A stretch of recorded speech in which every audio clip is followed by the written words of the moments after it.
Hi friends, ನಾನಿವತ್ತು ಬಟಾಣಿ rice ಮಾಡ್ತಿದ್ದೇನೆ. ಯಾರಾದರೂ ಗೆಸ್ಟ್ ಬಂದಾಗ ಈ ತಿಂಡಿ ಮಾಡಿಕೊಟ್ರೆ ನಿಮ್ಮನ್ನು 100% ಹೊಗಳ್ತಾರೆ, ಅಷ್ಟು ಟೇಸ್ಟಿಯಾಗಿರುತ್ತೆ.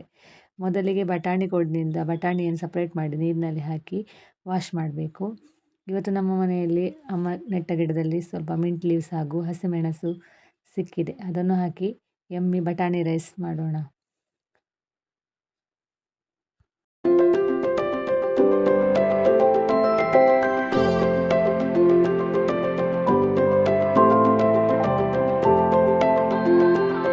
ಮೂರು ಹಸಿಮೆಣಸು, ಒಂದು ತುಂಡು ಶುಂಠಿ, 3 ಎಸಳು ಬೆಳ್ಳುಳ್ಳಿ ಹಾಕಿ ಕ್ರಷ್ ಮಾಡಬೇಕು.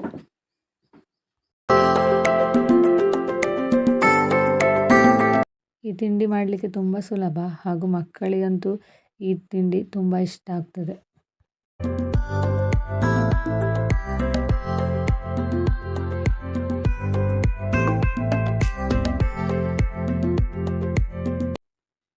ಕುಕ್ಕರಿಗೆ 1 ಟೀ ಸ್ಪೂನ್ ತುಪ್ಪ ಹಾಗೂ 3 ಸ್ಪೂನ್ ಎಣ್ಣೆ ಹಾಕಿ ಗರಂ ಮಸಾಲೆ ಐಟಮ್ ಸ್ವಲ್ಪ ಹಾಕಿ ಚೆನ್ನಾಗಿ ಹುರಿಬೇಕು.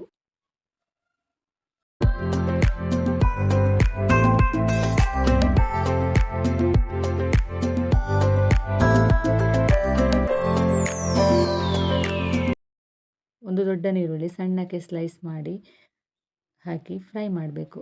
ಚೆನ್ನಾಗಿ ಫ್ರೈ ಮಾಡಬೇಕು. ಮೊದಲೇ ಕ್ರಷ್ ಮಾಡಿದ ಹಸಿಮೆಣಸು, ಶುಂಠಿ ಹಾಗೂ ಬೆಳ್ಳುಳ್ಳಿಯ ಮಿಶ್ರಣವನ್ನು ಹಾಕಿ ಫ್ರೈ ಮಾಡಬೇಕು. ಬಳಿಕ ಹಸಿ ಬಟಾಣಿಯನ್ನು ಹಾಕಬೇಕು. 2 ಕಪ್ ತೊಳೆದ ಅಕ್ಕಿಯನ್ನು ಹಾಕಿ ಅದಕ್ಕೆ 4 ಕಪ್ನಷ್ಟು ನೀರು ಹಾಕಿ ರುಚಿಗೆ ತಕ್ಕಷ್ಟು ಉಪ್ಪು ಹಾಕಬೇಕು.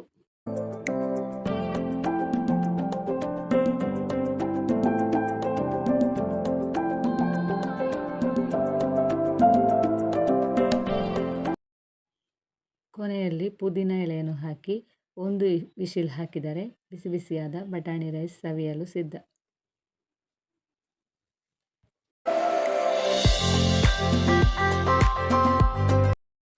ನಮ್ಮ ವಿಡಿಯೋ ನೋಡಿ ಲೈಕ್, ಶೇರ್ ಹಾಗೂ ಸಬ್ಸ್ಕ್ರೈಬ್ ಮಾಡಿದ್ದಕ್ಕೆ ಧನ್ಯವಾದಗಳು.